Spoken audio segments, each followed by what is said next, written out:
you really have to take an anthropological approach towards becoming culturally competent, which means you have to immerse yourself in the culture and the people who are actually living it.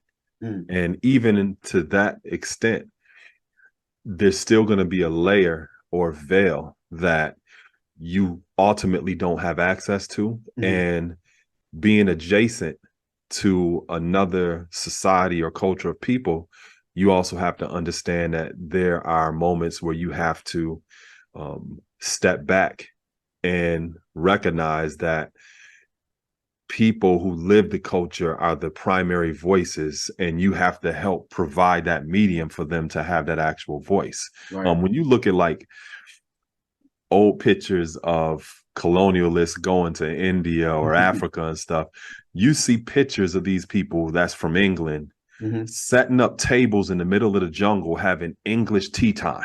Wow.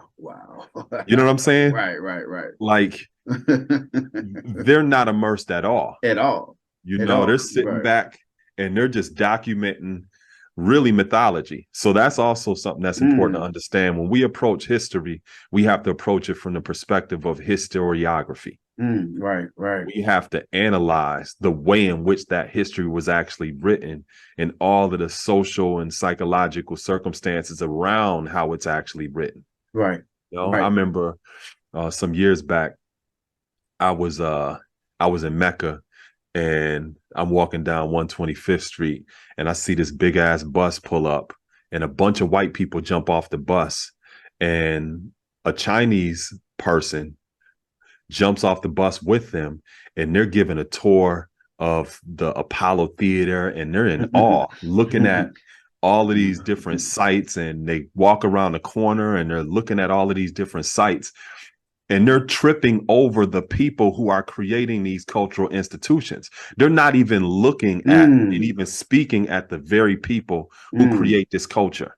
Right. And that is the attitude that many people have about us as a people, that they love our culture. They fetishize all of the elements of our culture. They love our food. They love our music. But, if we could just get rid of these damn people. Right. And if we just, if we can just not have to deal with the people, everything will be all right.